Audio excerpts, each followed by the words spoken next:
Today we're heading to a bar called Devil's Reef, which is a 45-minute drive south of Seattle. I'm your handsome and lovably dorky host, Brad Betts. And meeting me today is the talented Jason Alexander, who owns and operates Devil's Reef with his wife. Devil's Reef is in the new Tacoma area, more specifically the Pacific Avenue or Pac Ave end. It's a tiki rum bar with a dark nautical theme and outstanding cocktails that taste delicious and pack a punch. Lucky for me, Jason and his staff have made us some of their most popular drinks. I spent the first 7 years of my bartending career making everybody else's drinks. Yeah. And when I came to Devil's Reef, I wanted to tell my own story and have my own cocktails. And, right. And so that's where a lot of these grew from, is wanting to do that. And so everything we serve here at Devil's Reef is an original drink, or if it's a classic, it's my version or take on the classic to fit within the Devil's Reef mold and style of cocktails. We just want to give people a unique experience, someplace different to go to than your sports bars or your dive bars or your high-end classic cocktail bars that are really pushing the envelope for drinks. Right. You know, we want to give somebody an experience, not just, with the drinks and the food, but the atmosphere and everything else to look at. What's up with the Fez hat? Tell us about the Fez hat. So the Fez hat came around probably 11 years ago, maybe a little longer. We were on vacation in Hawaii, of all places. My dad had a condo there, so we would go several times a year if we could. And we had all of the tourist Mai Tais and the multicolored Mai Tais and different layers. We call that the graveyard. The graveyard. The graveyard. All three at once. And that's good. This is where we ended up discovering Tiki in this little back alley Tiki bar. This guy was in there just, doing these drinks right and, making legitimate Mai Tais and zombies and Navy grogs. Yeah. And we just became obsessed with this little back alley Tiki bar on our vacation that we spent most of the time in there. And the bartender was wearing a Fez hat made by the same guy. It was just a skull and bones pattern. So when we came back and opened the cabana, I was like, I want to wear a Fez hat too, because I just thought it was disarming when you walk into a spot, yeah. And they see the bartender what is that? Maybe put people at ease or think, this place is a serious place that doesn't take itself very seriously. I think that's it right there, because when I first walked in here last year, I think it was when I first discovered the bar, you were right up front. In no way, shape, or form did I think this guy's the owner, because you got the hat on. I'm like, oh, he's just like a friendly bartender. But no, I mean, that's why you guys got to come here. The owner is right up front. He's in the pit. He's getting all the drinks made. He's serving people. He's being friendly. He's doing interviews. That's part of the sweetness, the importance of these local establishments such as Devil's Reef. I developed the concept for this bar at our previous location, where I learned about a lot of these stories after having a Cthulhu Fez, and I was like, okay, I got to research this character on my Fez to figure out, so I'm not wearing something and misrepresenting something, or offending or embarrassing myself or somebody else. So it's like, so that got me, that Fez with the Cthulhu creature on there got me into all these stories and mythos, and my favorite one, the Shadow over Innsmouth, the two locations in that story is Devil's Reef and then the Gilman House Hotel. So it's like, I got to make a drink called Devil's Reef because that's just a badass name. And so I made a drink called Devil's Reef that was never on the menu at the Cabana, but it quickly became an off-menu cult hit. And I was like, okay, now I have to open up a bar called Devil's Reef. Less talky and more drinky. Mark? Oh, am I in the way? Why are you so pale? The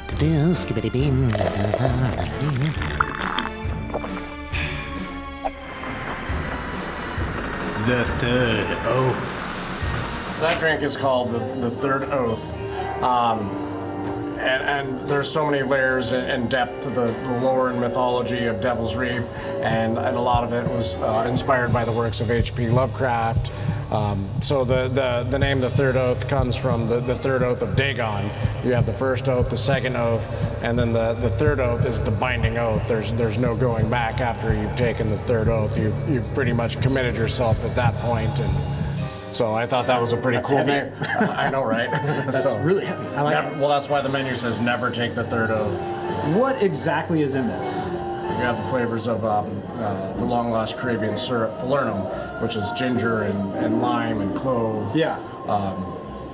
Grapefruit juice, lime juice, tons and tons of cinnamon syrup because I love cinnamon flavor, and then a double and a half shot of some overproof rum. Damn. Not to be rude, but shit, I gotta check this out.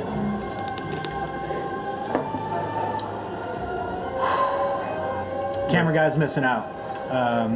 So it's all about that golden ratio. That is good. Yeah, that is amazing.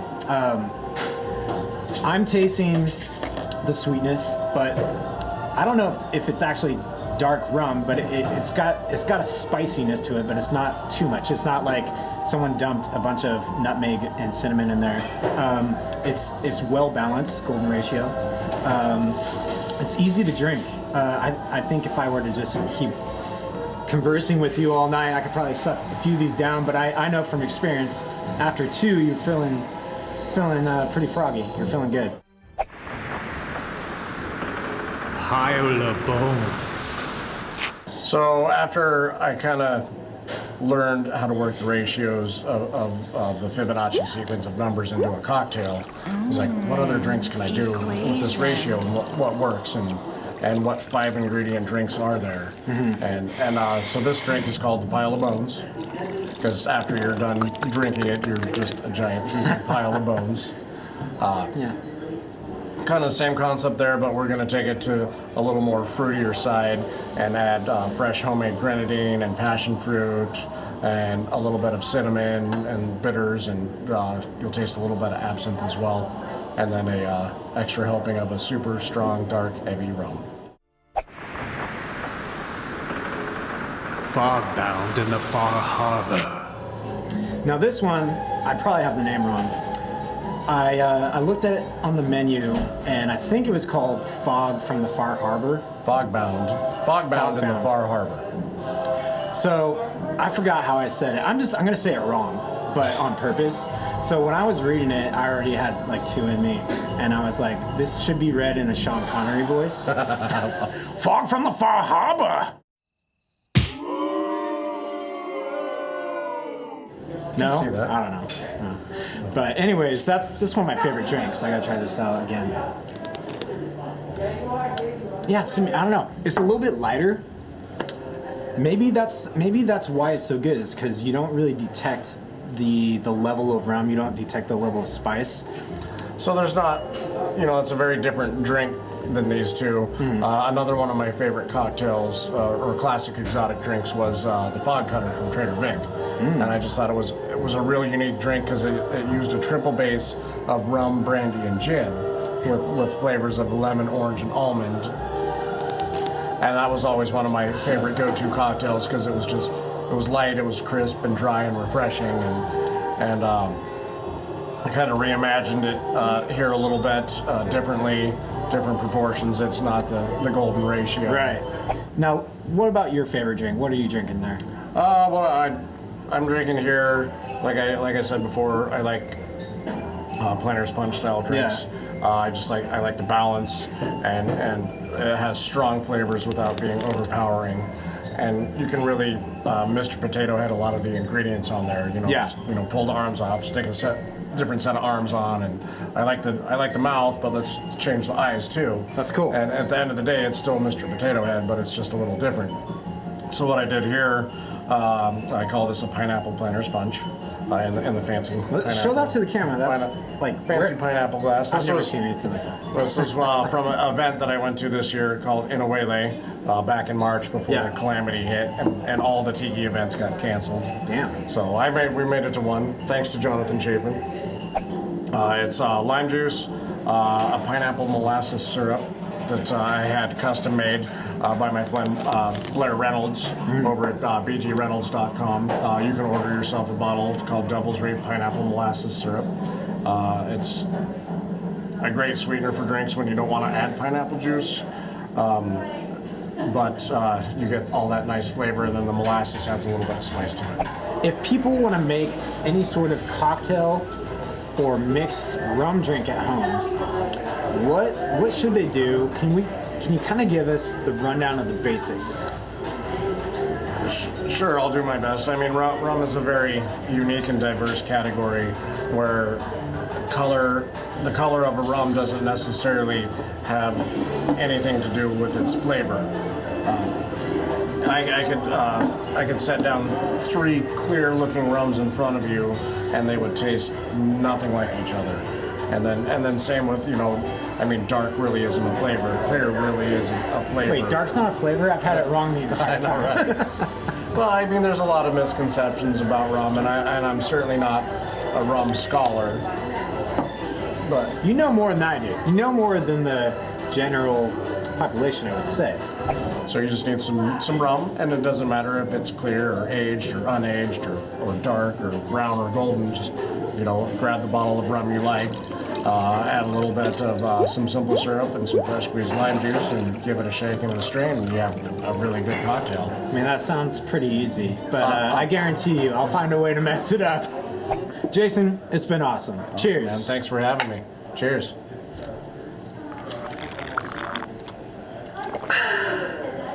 I could have like 5 more of these. But I gotta go back to work. I'm like 3. That's hard.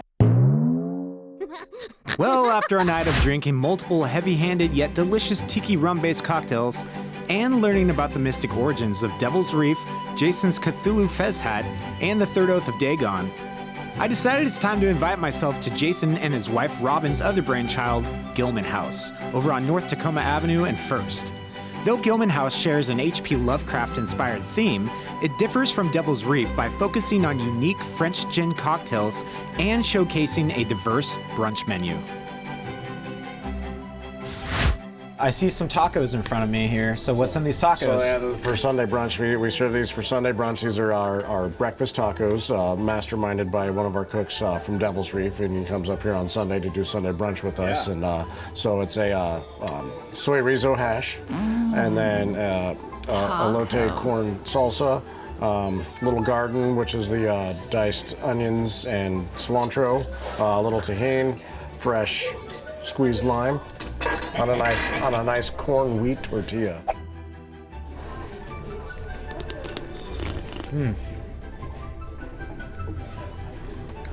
Man, that's slamming. Right, I know. I've had several today myself, because sometimes we'll go back into the galley and scoop some on a tortilla real quick. And I mean, just the like the cheese is like the first thing I noticed. The cheese and the lime. The cotija. Yeah, it's so good. You haven't had our breakfast tacos before? This is the first time? This is my first time having your breakfast tacos. Second time here, though. Second time here. Gotcha. Yeah. First time I had the steak because I'm a carnivore, but right. I like the diversity in your guys' menu. Okay, tacos are great. You can count on me having some more of that for sure. Definitely. Tell me about this Bloody Mary.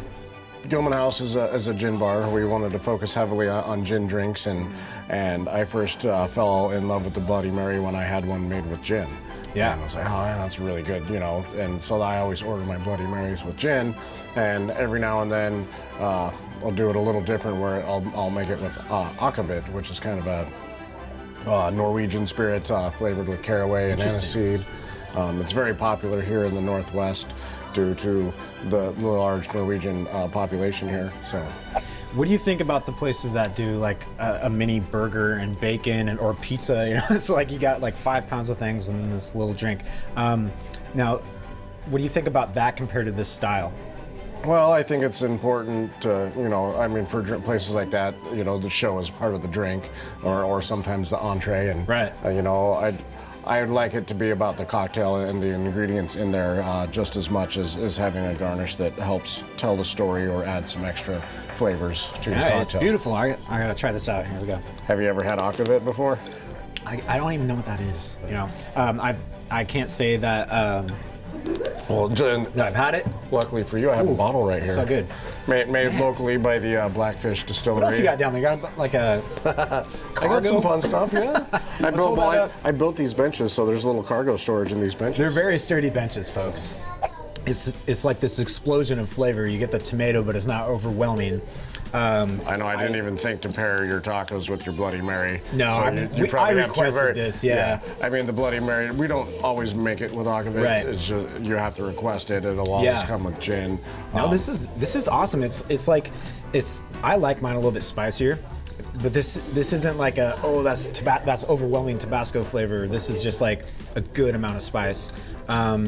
We actually had to dial it back in the last couple of weeks. It came out pretty spicy. A little too spicy. Well, so tell me about your drink. So this is, I really wanted to do a nice gin and tonic. Yeah. And kind of have it European style where it's served in a goblet because the gin we use is a French gin, and we add slices of lime and lemon and orange to it. It's not squeezed in there, but it's stuck on the bottom. And then when the gin gets poured on top of it, it kind of infuses it a little bit. And then the ice and the tonic water, and it just gives you a super, super fresh. It looks bomb. Let's cheers. Gin and tonic. Cheers, man. These will get me in trouble real fast. Oh yeah. We got some glorious pancakes in front of us. All right, tell me about these pancakes. All right, so this is my wife's recipe, and she labored many, many hours and many, many days in the galley to hit the perfect pancake batter, kind of crunchy char on the top and the bottom of it, and it's just super dense and fluffy and moist on the inside. It's literally like eating a cake for breakfast. Homemade chocolate hazelnut sauce. And then she has a little bit of her homemade granola sprinkled on the top of it. I gotta try this out. Plus butter, syrup, however you want it. Butter? All of it, man.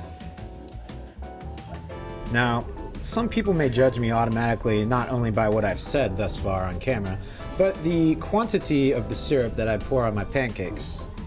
You can leave me alone, people. I like just enough syrup to know it's there, but I don't like my pancakes to be swimming in it. Yeah, it's not fun. What am I doing? I can't forget this. The sauce? You can dip it in there too. I'm gonna dip it. I'm gonna do this. And then I like to scoop a little bit with my fork and then pick up the pancake. That's just me. That's smart.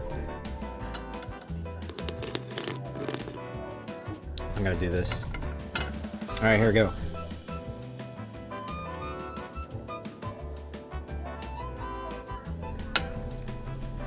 That's good. That is good. It's I mean, man, not that I'm biased or anything, but it's the best pancakes I've had in my life. these are amazing. It's like, I almost want to say it's like a donut. You know, it's that sensation of the crispiness, the sweetness, but it's not overwhelmingly sweet. It's a pancake it's like a cake. Man, this is so good. And is the recipe? So it's your wife's recipe, correct? Yes. Is that a family recipe? Is this something she concocted? She threw together for here. She just wanted to make the absolute best pancake she could put out there. Bing. I grew up on that show. It's great. This is so like I said, gin bar. We do some original drinks here, but we also do classics and variations on the classics. This one is called Shambler at the Threshold to tie in with the whole story of Devil's Reef and Gilman House and the Shadow over Innsmouth. It all ties together, people. I try. The more you read the menu, the more you kind of start seeing all these little connections and stuff. So I wanted to do a real nice variation on the gin and juice. Fresh grapefruit juice, a lime cordial we make here in house, which is a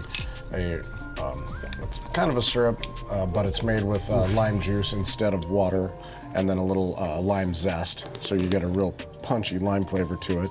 Yeah, I would say it's refreshing overall. I'm not a big gin guy, but I'm often reminded that how good gin is when it's well prepared. in a cocktail.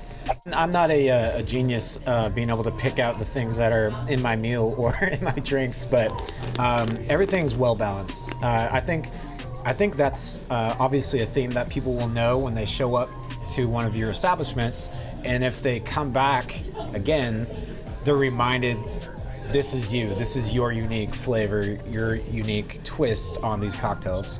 Thanks for saying that. I've worked for 10 years so that means a lot. It can't be easy, but I think we definitely appreciate it. It's one of my favorite things to have right here. One of Ernest Hemingway's favorite drinks, called Death in the Afternoon. Death in the Afternoon. Death in the Afternoon. I mean, we're a little past afternoon, but just a touch. There's still time to die. Hey guys, there's time to die. So this is 007 sparkling wine.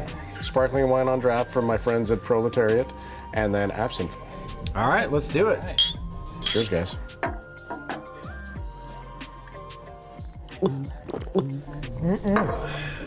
Nope. I couldn't fit it all in my mouth. That's what she said. That is what she said. We wanted to do, obviously something different than Devil's Reef, where it's more like bar food and finger food, and feature a lot more like vegetarian and vegan items. Although we do have some protein, so anybody can come here and have a meal, and it was just important for us to do that and serve the food that we eat and the way we eat at home too. So yeah. I mean, we do eat a mostly vegetarian diet, and we do vegan every now and then, and on occasion we eat protein too. So, and honestly, the diversity in the menu, I think, is a big hit for a lot of people. And this is an awesome place to come do brunch. You can, bring someone here for a date, birthday, whatever. It's an awesome location, and the decor is completely different than Devil's Reef. What's the idea behind that? I mean, obviously, we didn't want to build out another dark-themed nautical tiki bar. We've already done that. The idea and the concept from this, once again, back to the H.P. Lovecraft story, Shadow over Innsmouth, Devil's Reef, Gilman House Hotel. Mm-hmm. Like, okay, we want to make it, feel kind of like maybe a hotel lobby bar, and it just kind of came together. It was something we came in here with an idea, but not a plan, and just kind of let it unfold and unravel as it will. Well, hey, again, thank you for letting us film you and bug you and scare away customers. This has been great, and can't wait to drink with you again. Awesome, man. Anytime. Cheers. Cheers again. Gin and juice. Another place? Bartender Malort. Can we get some Malort? Hi, I'm Jason. Thanks for tuning in. Come see me at Devil's Reef on Friday and Saturday nights. Take the third oath. End up a pile of bones. Join us on Sunday for brunch at Gilman House. Recover with a Bloody Mary, some pancakes, breakfast tacos, some gin and tonics, Bloody Marys. You'll be all right come Monday. Cheers. We have not. We have Malort. I'm not even going to say anything. I mean, you survived Death in the Afternoon. This should be a cake. This should be a cakewalk. We're just walking on camera. Right. Cheers. Cheers.